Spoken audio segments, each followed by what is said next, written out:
Hello, everybody. Welcome to Bill and Amon's Bogus Hangout. Uh, we're going to talk a little bit about a new feature from Google on their automated assistant. Uh, and I was wondering if anybody here uses automated assistants, Google Now.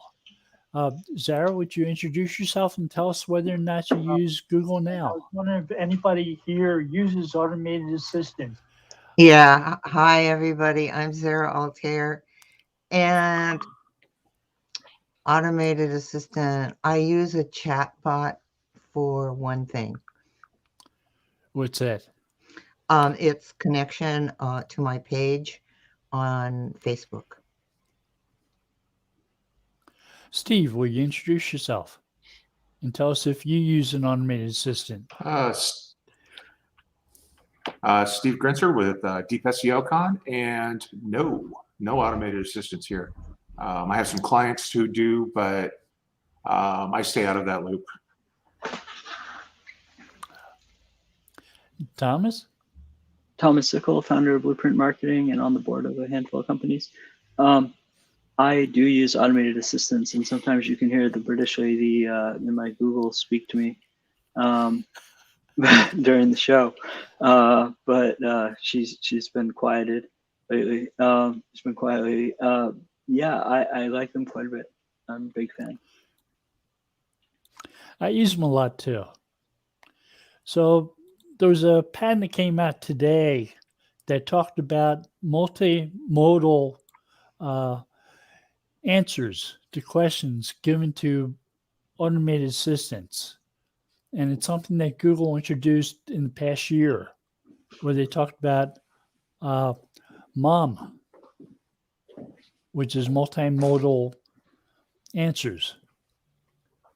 And the example they gave was somebody who is a mountain climber can ask Google Assistant, will the camping equipment I got for climbing Mount Fuji work for Mount Everest too?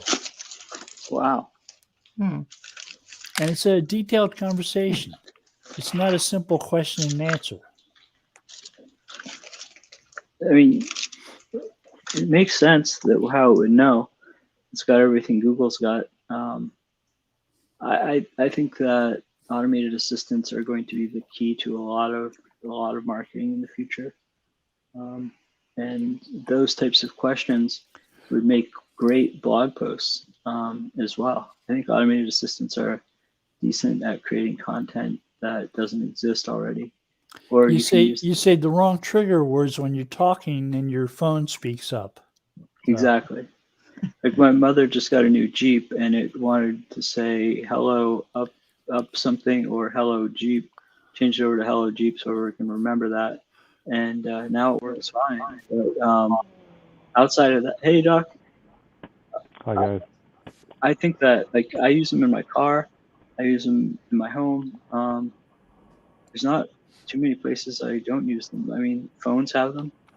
So we all sort of use them. I don't use Siri that much. Siri's not as smart as Google, but I do have the app, the Google app, which gives me Google's. And Alexa is, I haven't used it in so long, but I've heard it's, I used it for a while in the beginning, but it's kind of gone now. It's gone now because you don't use it? Is that what you mean? Yeah, like I just stopped. I stopped really caring about it because I have an Apple Home that can play music for free and anything you want, and then or based on Apple Music subscription. Sorry, and then the Google one is just for answering questions. Apple one's terrible at answering questions. Alexa's pretty bad unless you add a lot of. You have to be like, hey Alexa, and then a certain, like, you know, do calculus, and then it will give you the question answers. I Google, what the patent is talking about is how deep you can go with it, and what kind of responses it provides. You know, with and the thing I thought was interesting from what I read was, you know, not only is it words, but it's images, you know,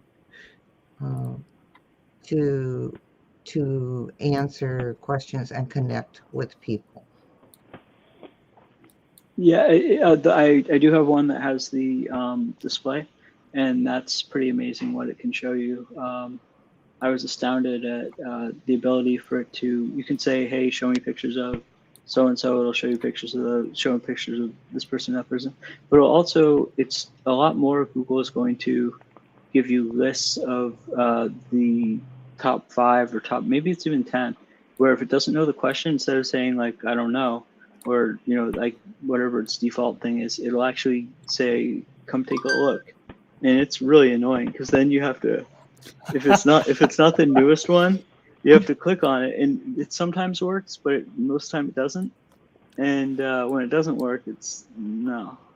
So it's trying to guess what the answer is. It gives you like the same results that the web would give you in the format, and it's a screen, so it's the whatever they call it, the note, whatever the thing with the screen is 1. Then they made the screen one max. And because of those 2 separate devices, like I guess the first one lacks a lot of the abilities of the second one. And I don't have the second one, so I can push on a link, but I can't really scroll and read a lot of it. And once it'll time out after a very short period of time as well. But I like that I can receive calls on it. And by mistake, I'll say like, "Hey, I should call so and so," and it will start calling them.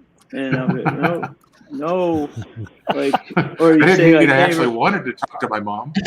no, like, hey, remind me to call so and so at this time," and it'll be like calling so and so, and you're like, "Oh man, like stop call," and then you'll get a call back, of course. But it used That's how you Google used learn to not call to from set behind. reminders at 3 a.m. Oh, I did that plenty of time. Yeah, that's another thing is Google set reminder at 3, and then it will just assume if it's late at night that you want it at 3 a.m. And then you get the right in the. It's great, but it is a great alarm clock. It's. I would recommend anyone that hasn't tried one, go out and buy the smallest Google one that you can get, or whatever your favorite brand is, because they are fantastic at setting timers, things like that, and answering some pretty good questions. Apple's terrible at answering questions, unfortunately, but very good at songs. And Alexa's kind of in the middle. But I think this Google Now thing is going to make it a lot more powerful.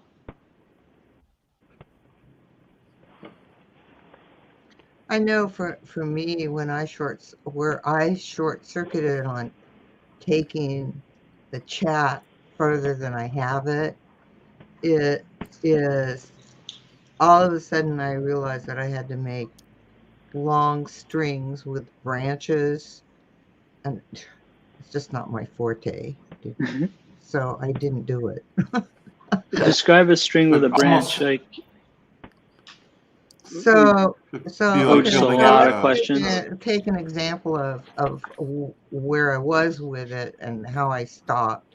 Is that I had, hi, blah blah blah, somebody connects, and then what I was trying to set up was, which Argolicus mysteries have you read? And then at that time there were 4, now there were 6, and then you have to, depending on what the answer is, you have to set up a string for each answer.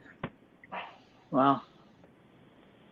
They are good at reading text to you. You can say, "Hey, Google, read this text," if it has a screen, and if you just want to walk around the living room and listen to whatever you were going to read, that's pretty cool. But I get what you're saying. That's not fun. No, that wasn't fun, and it's not my forte either. And so I said, no, I'm just going to stop at the first level, and then so when I reply on that first level, then I set up a personalized conversation. I'd also recommend anyone that has a Google, if they're used to Alexa being so family friendly, if you have kids, Google is not family friendly at all. If you ask it some horrific questions, it will give you the most horrific answers you've ever. Like, it sounds like a doctor wrote them, and it is so horrible to hear. You're like, wow, that is terrible. Hey Alexa, what's bukkake? Exactly. Google will explain that in like a doctor was explaining it to you. What was the And like question a- again, Doc? Yeah, turn your phone up there, buddy. Hey Google, Yeah. what is blue cocky? That's like we were playing Cards Against Humanity, and Blue cocky that's a pants. question. Oh, No. it's trying to dodge it. It's No, trying no, to no, dodge it. it's not. And that Bukkake. came up, and everybody in the game started searching for that on their phone and ruined their searches for the next week. Yeah, Whoa, 'cause why am I all of a sudden getting all this adult stuff? It's like, well, you searched for it. And there's a really terrible one where there's a thing on Jeopardy going around that was viral where a guy answered the correct answer was rabbit punch, and he answered donkey punch, and Google answered that in front of my nieces, and it Nice. is like the most horrible language. It's like blunt force trauma followed by, oh god. I was just like, oh, yeah, that is one brutal like what have I description. what have I done? Yeah, exactly. It's like 14-year-olds like, what?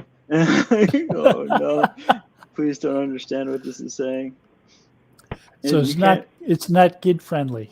no, there might be a setting to make it like a little bit more like, I think that was on safe settings. I don't know, like I'm pretty sure it Wow. was. Because you can Didn't train you it to say only, that Google does not have a setting for that? There's it no- might not. I haven't really, I don't think it does because it just is trained for, it can be trained for anyone's voice or your voice alone. And even if you train it for your voice alone, it works with a lot of people's voices. But if you ask it a horrific question, there's, you know, I guess you're It'll in the give you safety- horrific answers. Oh yeah, yeah. Very detailed, horrific answer. It'll send it to your phone too, like more information on that, and you're like, no. And 117 illustrations. Yeah. Like my girlfriend going through my phone, going, "What are you doing during the day?" It's for work. It's for work. I promise. Yeah. It's beyond terrible. Like the way it's. I shouldn't say it's the most correct version of the answer possible, and that's what makes it so terrible. But it is funny because it's just as if a medical textbook wrote it out.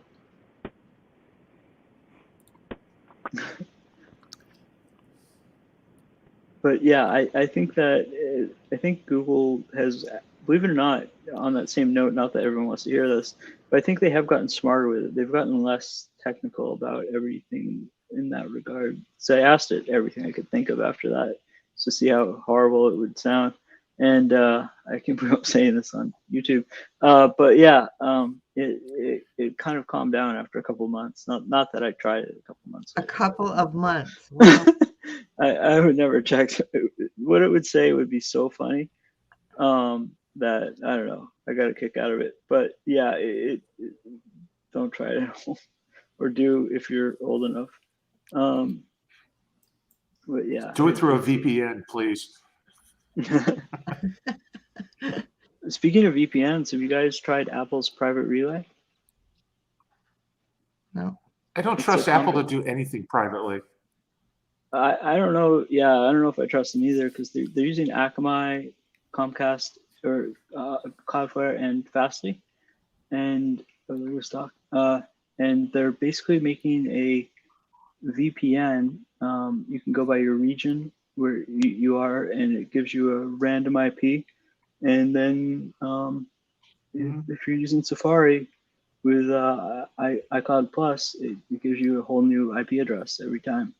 So you can, it's pretty bad for SEOs because you can't really track people as well. Not nearly as well. So each time you use it, it gives you a different.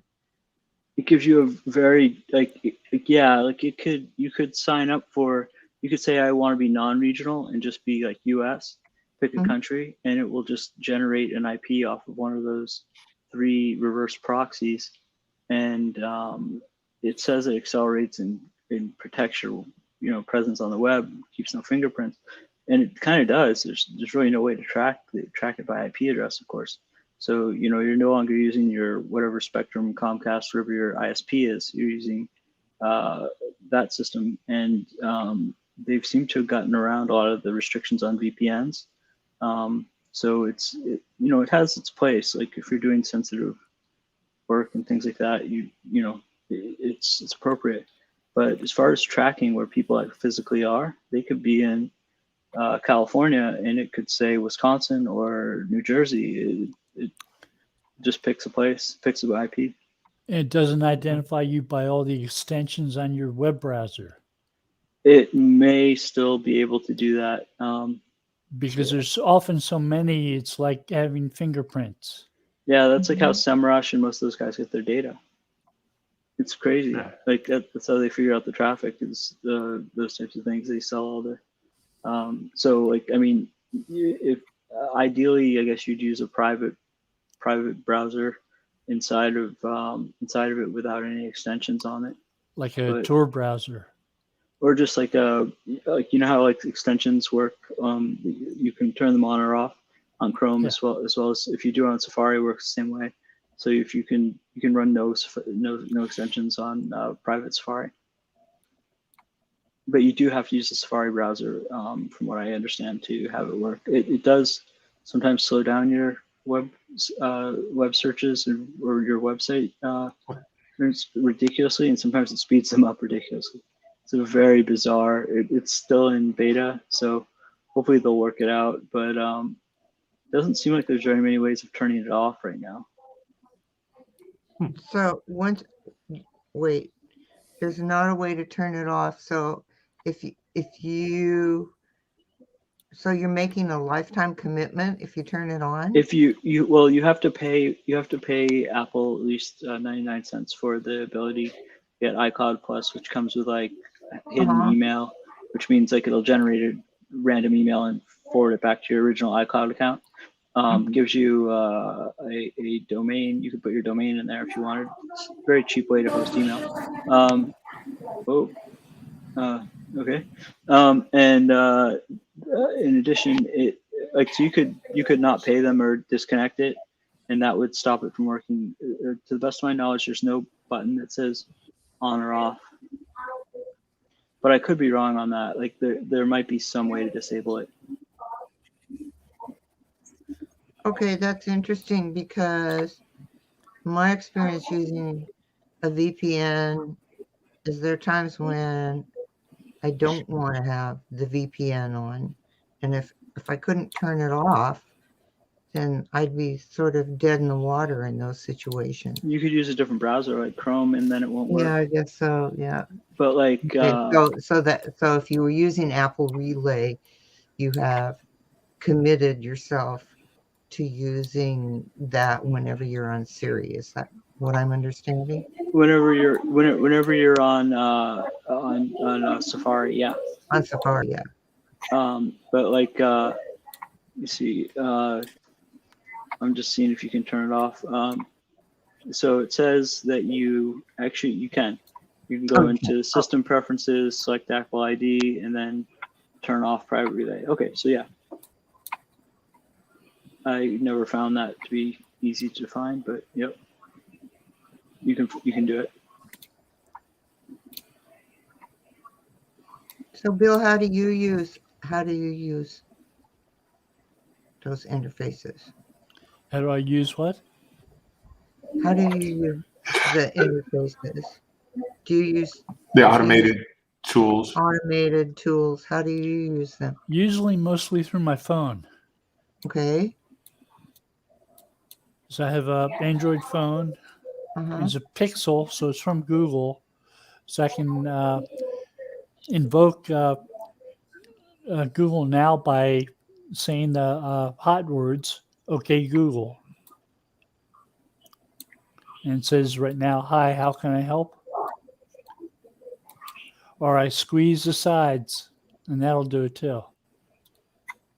So usually whenever I want to do something like do a Wow. screenshot, I'll squeeze the sides and I'll say, "Hey Google, send me a screenshot."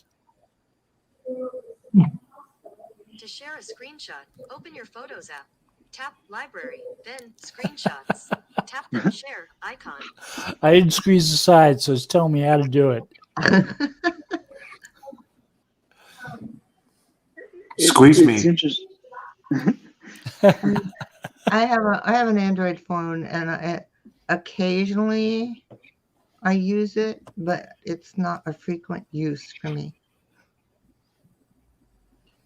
You use the assistant.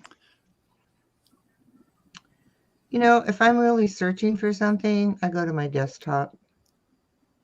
'Cause if I I'm think the search- assistant's more about setting up your day, right? And like replying in your car while you're hands free. Yeah, and so when I'm setting up my day, Ah. I use a calendar. It's true.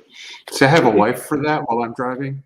She just picks up my phone and answers stuff for me, and They have multiple. her answers are uses. generally a whole lot better. Yeah. Her AI is slightly better than most. Yeah, they tend to be very on top of things when it comes to yeah. You don't really want to Boy. talk to this person, do you?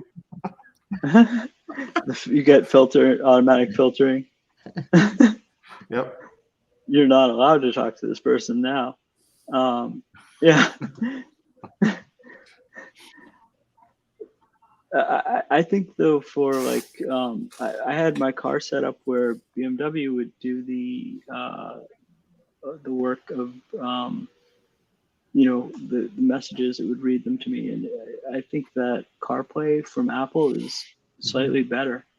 And I know Google has the same system, so I think that is something that's really worth it to have. It's a big plus. It gives you navigation, even if your car doesn't have navigation. But outside of that, it really replicates everything that if you get a text, you can reply to it by voice, and it's very good at recognizing your voice. So is the existing system in the car, but they charge quite a bit more money for that, I guess, than what CarPlay charges, which I think is like $300.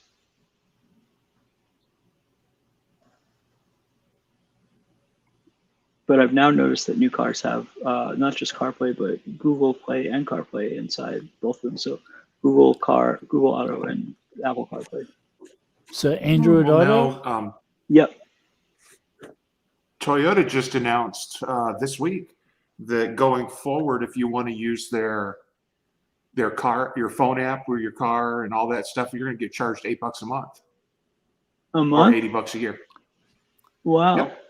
It does stuff like it Yeah, turns if your you- car on if you're outside, if you're Uh-huh. not in your car. If you're at home and the car's outside in the garage, you can Mhm. tell it start the car up. It'll start the car. I can do that with my key fob, so I've seen that. I don't like, understand the where- purpose behind this. That's what they were saying From they're their going to charge perspective. $8 a month for. I don't think Yeah, I'd and want to I'm start sitting it here in wondering by. how did that. I mean, Ford gives you all that stuff for you free. want to start. Everybody else does I too. don't know what new cars are like, but old cars that you want to, in cold weather, you want to start them up and warm them up before you actually drive. Is that still Mhm. true with new cars? I mean, Yeah.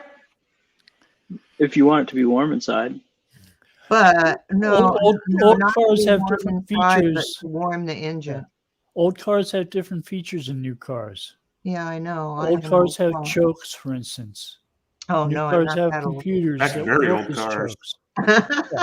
Like I have a car that's a stick, and it would normally be able to allow me to start it, but with a standard transmission, that might not be the best idea. So Mhm. if it's in gear, it'll just launch into whatever it's parked in front of. But yeah, like aside from that, like I've seen in other vehicles with automatic transmissions, they'll start right up, whether it's an enclosed area or not. I don't think it detects that, which is a flaw. There's a, Yeah, that's a Mhm. flaw. like you're right, like older cars, you know, well, the number one, it's not available in older cars. You'd have to do a lot of wiring to make that stuff work. I'm sure you could, but if you had Right. an engine I that have needed a an choke, older Volvo with a high performance engine. Mhm. So even though it's made for the cold, it still likes to warm up when it's cold. Like today, we had snow overnight, and then during the day, that snow turns to ice, and that's cold, even for Volvos. Yeah. But it's an older Volvo, so it doesn't have any of that electronic interface. well, every engine, no matter what the manufacturer, technically like is, it's harder for them to. I guess they should be warmed up before you start driving it, technically. Yeah, there's a operating temperature that they work best at. Mhm. So oil and things like that. Yeah. So like I think that I think you're definitely right, spot on with that. The car doesn't necessarily, like it's just bad for a car to just, if you just get in a cold car and start driving, it's unfortunately it's not very good for the engine.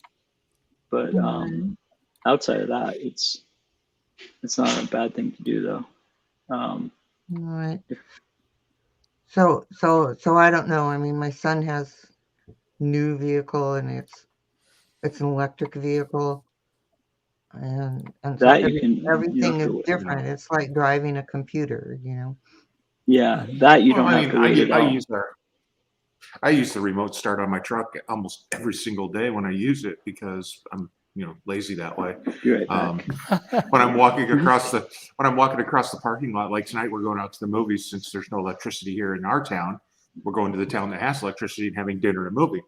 But walking out, it's going to be a little chilly, and I'll just remote start while we're walking across the parking lot, and it turns the seat warmers on. And by the time we get in the truck, it's comfy, and off we go. It also helps me find it because I sometimes forget where I park. That's a nice feature too. Yeah, I like that. Where you can see the GPS of where your car is and all that. But I just hit the alarm. yeah, there's so many cars are getting absurdly complex now. But I mean, it just figures it'll go that way for a while, right? Yeah. Those like the new Teslas literally are computers. It looks like a 17-inch laptop got placed in the center console. You see the size of that wiper blade. Exactly. Yeah. Like I've always wondered, like how like Elon Musk got the inspiration from his. I always thought he must have gotten it from his laptop for the interior of those cars. No offense to Tesla people, but yeah, they just look like it looks a little overwhelming for some people, especially if you're not very tech savvy or you just don't want to have all that stuff going on while you're driving. Well, and that's just it. I mean, their initial customer base was tech savvy people who want all these cool buttons and glass screens. It's taken them just until a few years ago to start putting glass screens in aircraft because of the reliability issue. It's like, no, we want mechanical gauges on everything because the last thing you want to do is have your 747 decide it needed a reboot while you're in the air. Yeah. It doesn't sound like a fun thing to happen. Firmware update fails and exactly. Well, and it's like with the space shuttle, they had redundant computer systems, and then they still carried like an extra laptop that they could plug in because that laptop generally had 100 times more processing power than the computers built into the space shuttle. Wow. But because of the redundancy and safety issues, they used old mechanical systems. But if all those were to fail, they had a laptop that they could just plug in. I hope they have a couple of those things in there, just in case. I'd love to get a hold of one.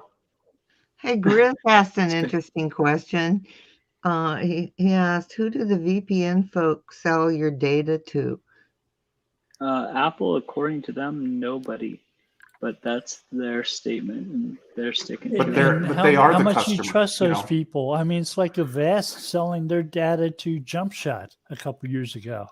Yeah, They whether you never trust bothered to it, tell people. Right. They right? said, use our free antivirus software. We won't tell nobody. Whether you trust them or not, it's up to you. Yeah. I agree with Bill. I think that there's always an agenda if they're going to do those types of things. But again, like you're talking about 3 other vendors that are involved. So like, all this data is going through Cloudflare, Fastly, and Akamai. And who's to say that they won't sell the data? Yeah. It would make sense to. I guess depending on whatever, even if they have an agreement with Apple, I would be surprised if they didn't, for just pessimistic reasons. I'd be very surprised if they didn't, to be honest. But I think the VPNs, regular VPNs, I think they definitely sell your data too. When I don't I think when just I because. yeah, when I heard last year on the news that the California Division of Motor Vehicles made $100 million selling data from their computer systems, Jesus Christ. saying who's buying all that data? At least they paid the taxpayers back, right? No? Yeah, sure. When I drove a little bit too fast in Virginia, and in the mail 2 weeks later, I got all kinds of postcards from attorneys wanting to represent me in court. Said, That's boy, creepy. the court's making some money. Whoa. They got just the right person in there to teach them how to exploit what they're already exploiting. Like, you guys think you're good at making money with giving people high tickets for no reason. How about this? You probably jumped all over it. It's pretty sad, but definitely happening. Speaking of manipulating data, I had the weirdest thing happen this week. My neighbor came over and she said, I got an email about you. And I'm like, she's not very tech savvy. So I had to drill down, and she had an email with her Twitter, when Twitter sends you things you may want to see somebody. Mm-hmm. We have never connected on Twitter. She does not read mystery books. She does not read historical fiction. And she got a recommendation for my book. And it wasn't even a recommendation for my book. It was she got a retweet of a tweet that the historical fiction novel people had put up about one of my stories. And I was just like, do you know this woman? Have you ever connected with her? And she's like, no. And I couldn't, it just baffled me why they would be sending this particular information to her, because she's just like not in the market, period, the end. I mean, To it was see if cool she that is they in the were market. sending my data to somebody, but she's not in the market, so it doesn't do anything. You know what I mean? I think that that's a lot of what it is. It's just hit and miss. They, if you look at how many points away we are from each other, I think they can figure out with a lot of certainty pretty much who's connected to who just by, Verizon could be selling our data. I know they probably are, actually. I didn't know they I are. see. Yeah, I don't know who the carrier is. Yeah, a few, like all of them, AT&T, Sprint, Verizon, T-Mobile, whatever. Yeah. They're all equally willing to do this type They're of all stuff. buying that VPN data. Well, not VPN data necessarily, but they're the carrier. They're they're Comcast in this scenario, or Spectrum, and they have a lot of power, and they're not afraid to use it at all. So would that include like positioning information? Because she is like practically next door. She's 2 houses away. Oh, that's probably It's probably quite likely that TV shows and commercials emit ultra high frequency watermarks Okay. that Well, they your definitely do. microphone and your phone can pick up on, so it knows what you're watching at any one time. Mhm. If the app holder subscribes to whatever service it is that issues those watermarks. Hmm. I would Exactly. it seems so like not even secondhand, but third hand that they were sending her a probably sold a few times. retweet of, some third party, not me, talking about my book. And it just seems so arbitrary, especially to someone who's not in the target market. It was strange. There's always this, I random always assume, arbitrariness. well, there's always a certain percentage of this type of link, social linking that is completely arbitrary to keep the whole discovery process valid. I see it from time to time where I get stuff completely out of left field, and it's like I have absolutely no interest in any of this. But every once in a while they do that, and it's like, I'll click anyway, just out of curiosity. And I'm sure that there is a small percentage of, okay, all these data points match up and these don't, but let's throw it at them and see what happens. Yeah, let's see what happens. Yeah. Okay, so it's essentially spaghetti on the wall. Exactly. Mhm. And some, when they do match up, that's great for them. Yeah, I mean, I'm hoping they're sending it to other people, not just her. So my phone does understand music when it hears it on TV or in stores. Really? Oh, wow. Okay. It'll tell me what It'll songs. tell you. Shazams. Whoa. That's cool. Yeah, free Shazam is awesome. It can name that tune in how many notes, right? Probably very few, right? Well, there's a meme going around on Facebook where, if you want somebody to know what to buy you for Christmas when they're out of the room, grab their phone and do a quick search for it, and then they'll get hammered with ads for it. Look. Oh, man. Yeah, that'll get them thinking about that thing over and over again. Then they'll find it under the tree. Just share with them how you got it. Mm-hmm. They'll be excited.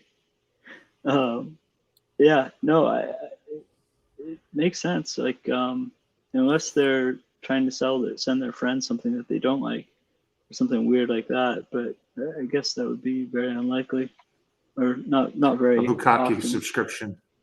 Exactly. That's what happened to me when I tried to sell that. It didn't work. Nobody wanted it. I was just like, this gift is going down as a fail. Sorry. Wrong crowd. No.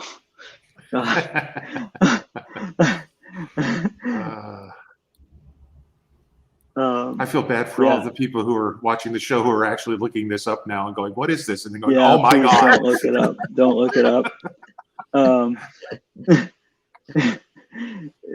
Yeah, it's best a mystery. Yeah, there are some mysteries best left. Mysteries, yeah, exactly. I think today, like, I think that some of the stuff, believe it or not, having to do with COVID tracing allowed for phone companies to trace us more and more. The idea is wonderful, but at the end of the day, like, no, it's not. Well, okay, but regardless of whether it's great or not, it allows the phone companies to do some things that they normally wouldn't be able to do, and as a result, we get to we get less rights than we normally would. Not that we have very many anyway in the department. So when phones are doing contact tracing by identifying Bluetooth connections, with other phones near them that they don't necessarily even see? Right. That like somehow, this is just my guess, that is somehow giving them the ability to, if they can't see the phone, that's all well and good. Like it's supposed to be hashed, right? But even if it's hashed, it's still making that contact. So if you're the phone company, what would you do? If you're only caring about the bottom line, you're gonna do something else that's going to track that phone's MAC address or something like that, and make sure that it works for your system the right way. If that makes any sense. You still have to give permission as a phone user for that contact tracing to work. Of course. Yep. Yeah. And then do you have to have your Bluetooth turned on your phone? Yes. But you need the Bluetooth turned on for a number of other things too. Yeah. I'm just checking. Okay. Yep. Both of them would like, but if you imagine you sent I'm just spitballing like something that, sorry Google, but something that Google might do would be just assign a separate system to send some other piece of data that then tracks those phones together, and they both know that where the location is, so they both know they like to shop at Walmart or something similar to that. I wouldn't put that past them at all, unfortunately. But I hope I'm wrong. I really do. But at the same time, I don't know. I don't know what they're doing in that situation, but it wouldn't surprise me if they were simply making it making a little bit of money on the side as well. Not that they're not trying to help us in some ways.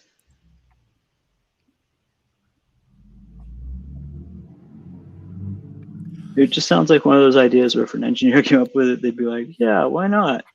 It's not hurting anyone, Okay, let's do it. Is that line from Macbeth? The lady doth protest too much. It sounds like Apple. Apple saying we're very considerate of privacy. Yeah. They say it a little too loud and a little too fast. Exactly. They're very considerate of their own privacy. That's very true. But like not other people's, I don't think that's a big thing on their big issue with them. They do a great job of convincing the public that they are very, very, very privacy first. But how is it possible? And I think it's great they're looking for kiddie porn stuff. How is it possible that they're even looking for that and detecting it if they're not looking at every bit of your email? I mean, I say go for it. You should grab those guys and put them in jail. Do it. But I'm saying like in order to you can't just filter out the emails that are from those people. How would you know it's from them without like looking at their email? There's no way. So Apple's looking at every email, and then if you read the documentation very closely, anything in the iCloud, which is everything on Apple, gets synced to the cloud. It has none of those same rules. None of the privacy policies play a role in those.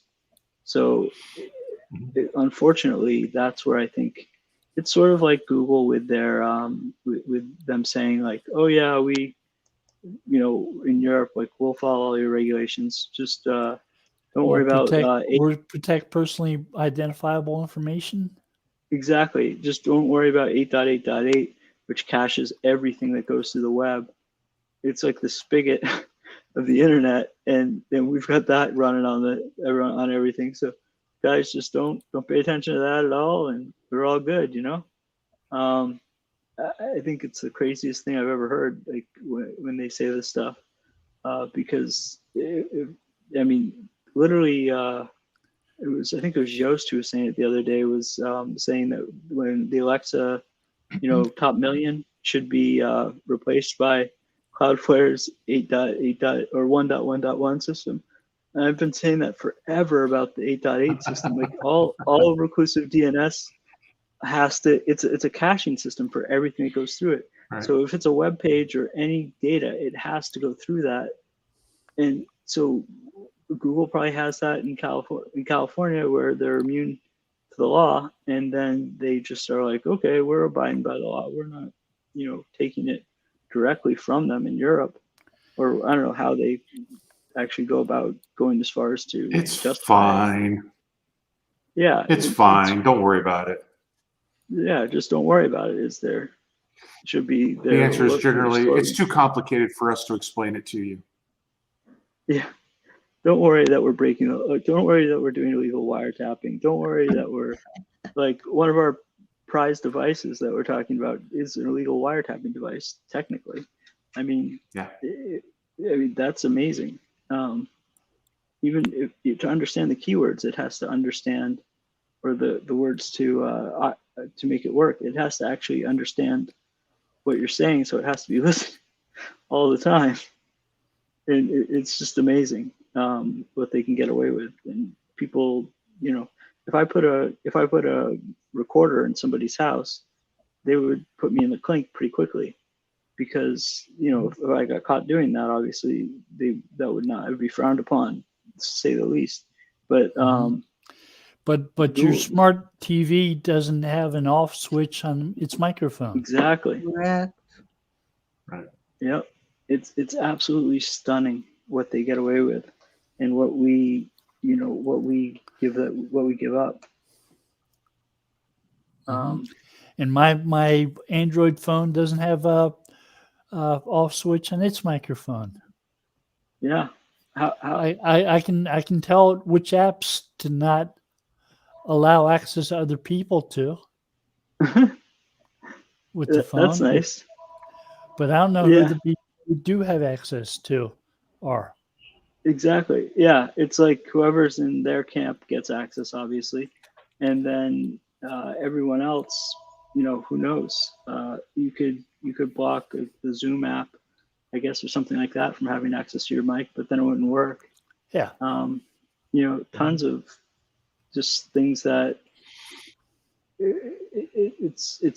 but like the funniest thing the thing I think is most hilarious is just that they actually sell this to people as if they're, this is so, this isn't illegal by definition, like pretty much by the book, it's illegal wiretapping. Like I can't picture a better analogy for it, except for that's exactly what it is. I mean, it's kind of sad, but yeah.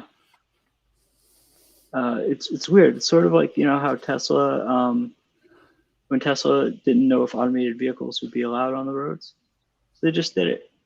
And, come to find out, it's okay. They're going back to that old adage, it's better to ask Forgiveness than permission. Forgiveness and permission. Yeah. Yep. Exactly. And that makes complete sense in a lot of these cases, like a ton of these cases, actually. It's also great marriage advice, by the way.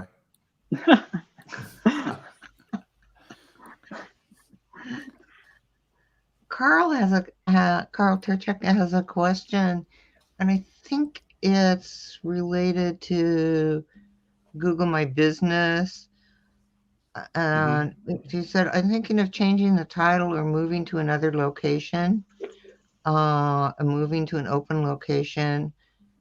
And in other words, essentially, how do you turn off some locations but still keep the business alive? How many locations do they have? I don't know. Doesn't say. I'm thinking of turning off my.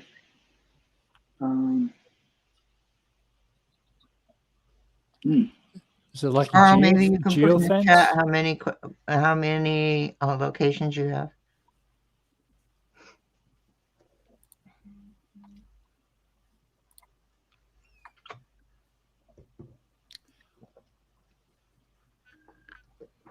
Or just two, one is closing. That's simple enough. Oh, that's just, put the closing, state that it's closing on there, and that's all you'd have to do, and then have the locations, have it make sure it just shows up the existing location only.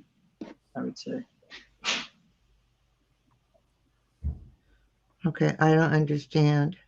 So if you're closing one, so Carl, I don't understand this part. They don't want it to look like they're closing entirely. That's correct. So you just close the one and the other stays open. Yep, that makes sense. Yeah, they would still have to, unfortunately, deal with the fact that some people would maybe think, but they wouldn't. Not if they do it right. They shouldn't have to. They shouldn't have to deal with that stuff. Like people shouldn't make that mistake, I guess, if they do it right. Make sure that you send emails to people informing them that you're not going out of business, but your location in wherever that town is is the only place that's going out of business, and that you can reach us at our other store at whatever that address is, and update, maybe forward the email, the phone number to the new, from your old, but if they're close enough together, forward the phone number of your old store to your new store.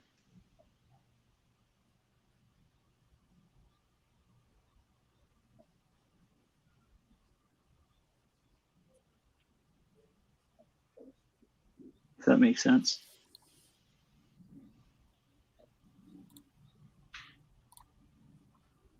Does everyone agree on that? I agree. Yeah. I'm not sure I understand the question. He's asking how to make sure that he doesn't, I think, get in trouble for basically, he doesn't want to. He doesn't want it to appear that the whole business is It's closed. going out of business, yeah. Yeah. So he I just needs to don't send out understand how emails. you get that question from reading what he's written. How would you read it? I'm not sure. Could you rephrase the question? I can't. No. Oh no, the writer. Oh, okay. So it's more complicated than that. I think email is your best tool in this scenario. If you are going out of business, if I'm correct on that, but in that one location, but not going out of business entirely. So my father incorporated in New Jersey. Somebody incorporated in New York and dissolved the corporation 4 years later. He sent the dissolution paperwork to New Jersey instead of New York. So my father's corporation was dissolved. You gotta be careful what you're doing. Oh, absolutely. Yeah. Yeah. Because now my father's dead and I've got a corporate bank account I need to have minutes for and close the bank account, except the corporation's dead. So I can't do that. It's a brutal catch-22. Because the guy from New York dissolved the company. And you have to get his permission then to move forward. No, I have to convince the New Jersey Division of Revenue that the company shouldn't have been closed 8 years ago. Oh, geez. That's Because not fun. they didn't do what they were supposed to do. Yeah. They don't want to admit it. Oh no, they're never wrong. The government? They get a letter from some guy from New York saying close my company, and they just closed a New Jersey company? Yeah, that doesn't make sense. No, the guy must have been on good recreational drugs or something when he did that.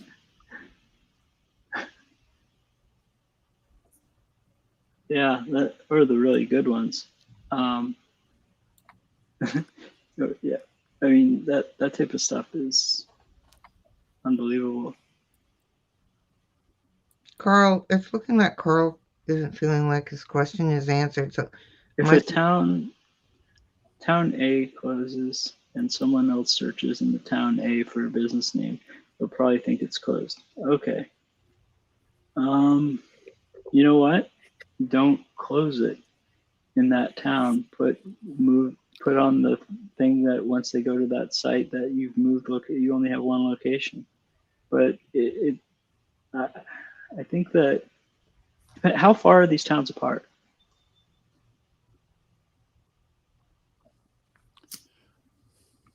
You increase the radius so they're both in the same area. Oh, that's a good idea.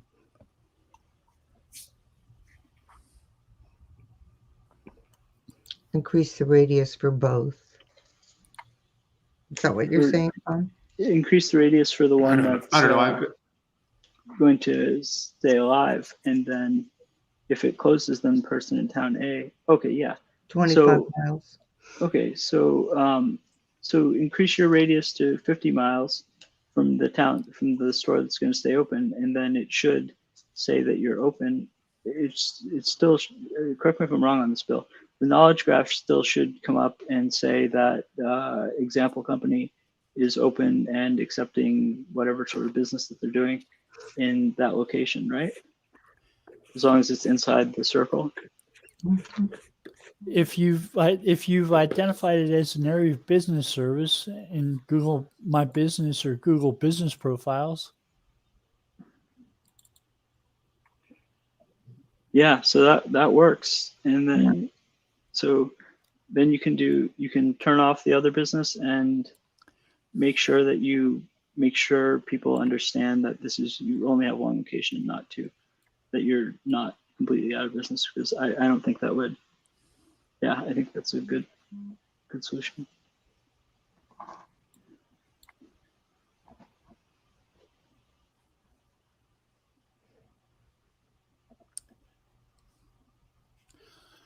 you're welcome, Carl.